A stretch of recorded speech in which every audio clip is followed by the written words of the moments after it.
Can it be done blogging with a gimbal Y1? Check it out in this video. I'm on the red function right here, the red dot. Let's try this again.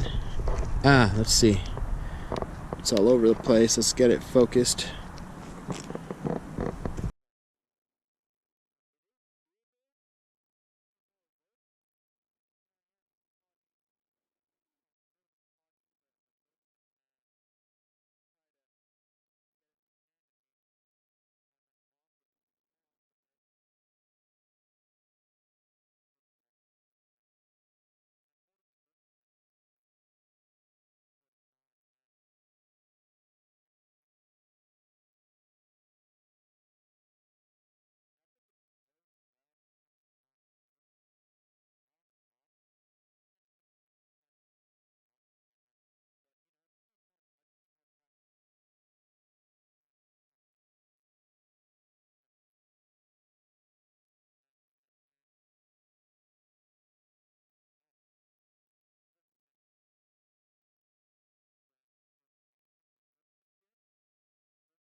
Alright, so I'm doing a quick voiceover here. I had a lot of wind I'm dealing with. Yeah, just a lot of wind. I forgot to put what a lot of people do with this particular camera is put a Windslayer on it or styrofoam over the microphones to evade the wind noise. So I apologize for this next clip. Alright, cool. So double clicking the red button right here is going to activate your video capture on the gimbal, and it's linked up via Wi-Fi or Bluetooth,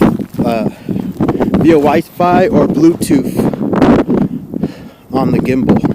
And if I want to stop recording using the gimbal, I'm going to click the red button here twice to stop the recording.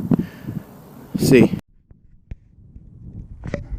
Alright, so again, this clip froze on my iMovie, so I have no idea how it's going to turn out when I upload it to YouTube.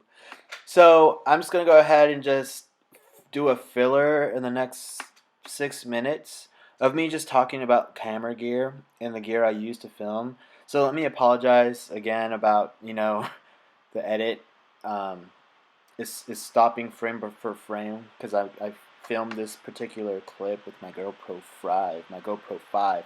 That's why it's kind of like not giving me a complete nice fluid motion of each individual frames as far as filming goes. So I hope you enjoyed this next clip here of me talking with the gear I use and going a little bit more in detail with the gimbal and my selfie stick, as well as my go-to Y1 4K camera, which I love to death because I could still use it with my Mac Pro 2011. So without further ado, let's go ahead and get on with this clip.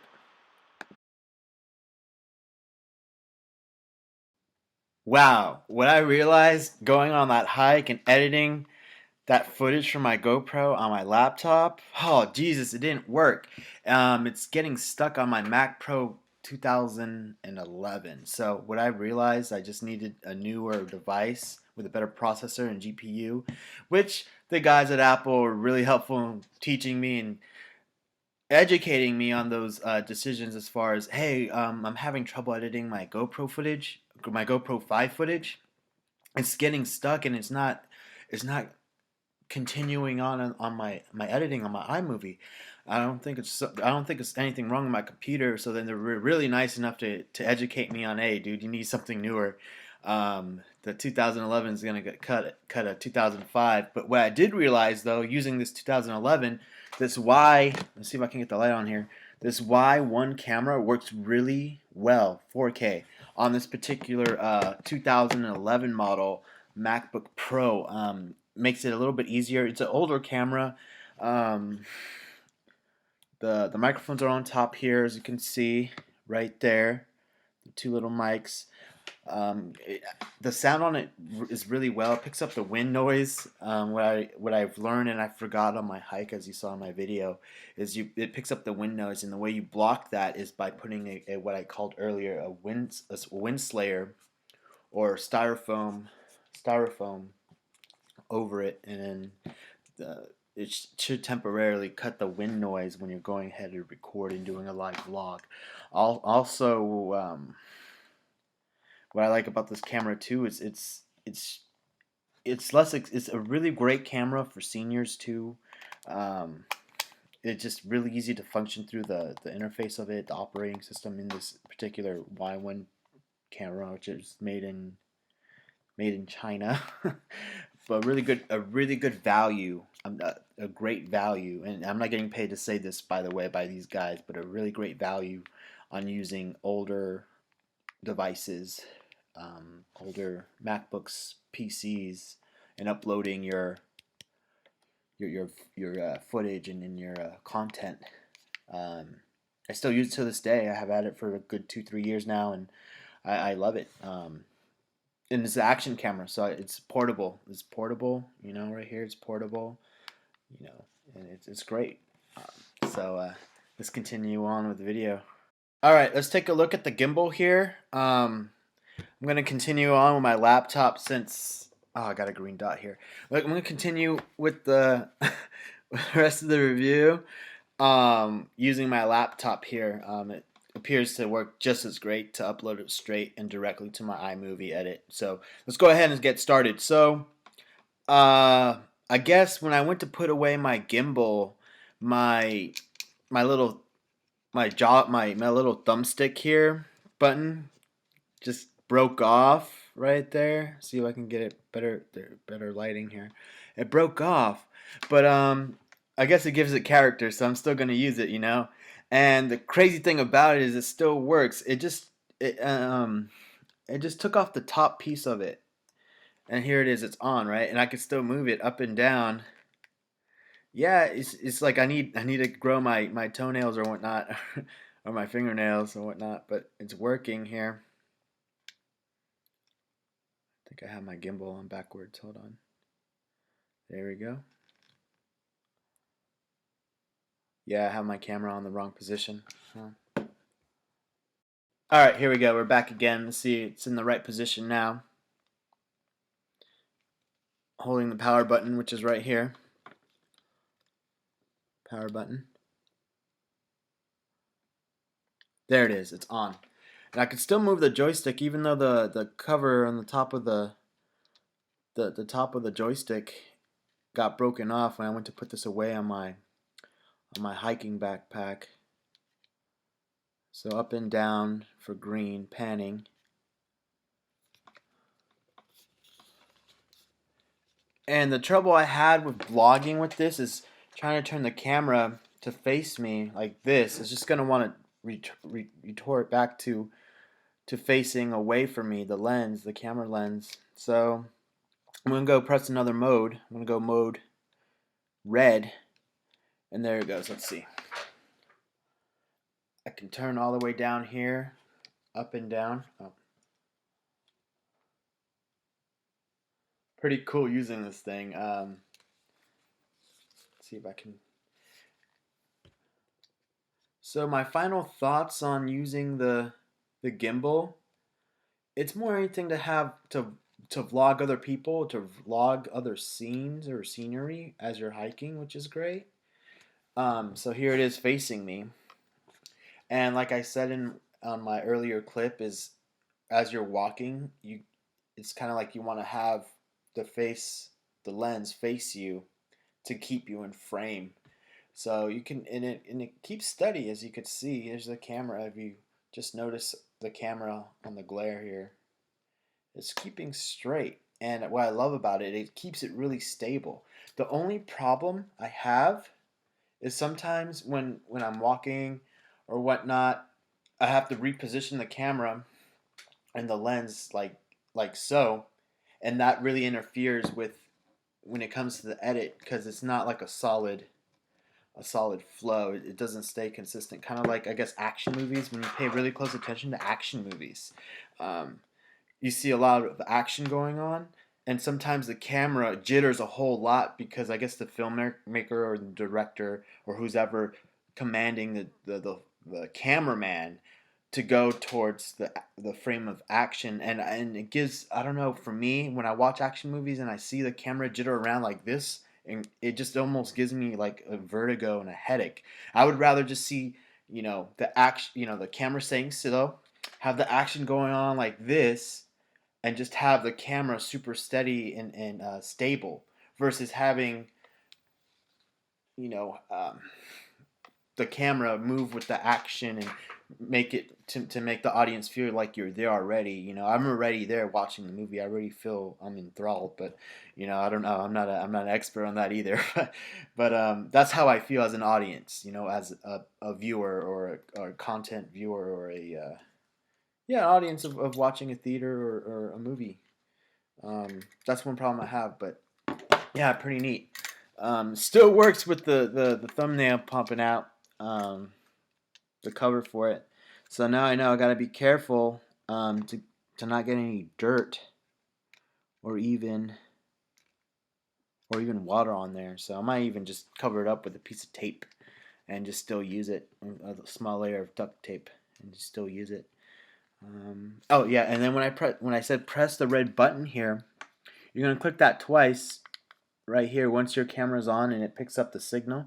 Click it twice and then that's when it begins to record. And then you click it once to take a photo, just take a still frame of a photo. So you go boop, click, bloop, click to catch photos. But if you want to go ahead and start capturing video and you don't want to go on top and mess with the camera on top of the gimbal, you're just gonna press it twice, just like so. All right, man. Thanks for watching. Comment, like, and subscribe.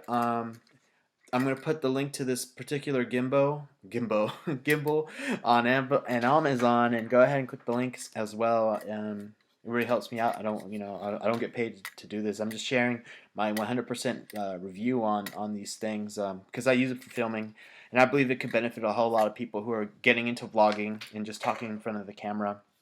Um, as far as this gimbal goes, is it for beginner or I want to say no. It's more for like a novice. So if you're gonna go ahead and vlog, I highly recommend using a selfie stick. Let me bring it out just one second. Yeah, here it is, the selfie stick. Currently, it has my cell phone holder on it.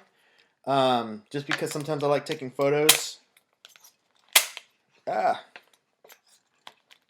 Like so. It's probably collapsing. The case is too big, but yeah. So this is my selfie stick here, which I use.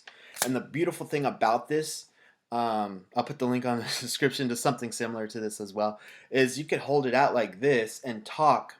And the beautiful thing about technology and the phones and GoPros and all that is that when you're walking, you hold it steady and your shot almost becomes anchored as you're walking. And I feel like you don't really need as much stabilization as you would if if you're gonna go ahead and record something like like you're on a mountain bike with a lot of vibration, because not only the camera is moving but the thing it's mounted on is moving, and you also have motion that the camera is going to, so then your image is going to be a little distorted. Again, I'm not an expert. I'm using very vague elementary school terms when it comes to describing these things, but I'm learning as I go, as I'm filming. And the beautiful thing about this selfie stick, which I highly recommend, is getting one with the action camera mount on it, so you can add different accessories, as I said, like so. But you can add like your GoPro accessories on that, which is really nice. I love it. Universal. Or you can go with something like this. It's a pistol grip type of stand, and you could hold it like this. And I prefer, honestly, when I use this particular uh, accessory when I'm filming, is to hold it like so, and then just to keep my shot horizontal and have my phone out like this. So it's a little more stable versus like this. So I would much rather have my phone like this to have the horizontal view, and it keeps a better frame, keeps my mind, in film. And the nice thing about this camera, I'm going to say again with the Y1, is, it has a 1/4 inch mount here. So a lot of your standard DSLR accessories also fit on it. So I'm going to go ahead, tie it like so, and boom, this is how I have it when I'm vlogging or talking. And then the great thing also is if you're sitting down and hanging out with friends and you still want to vlog and do like a dish vlog, just going to set it down like this. Boom, tripod. Boom. Very nice. And then if you want to film overhead view, it makes it easy just to have it filmed like this. Minus elbows, Alright, guys. Comment, like, subscribe, and we'll talk more about accessories, I guess, in another video.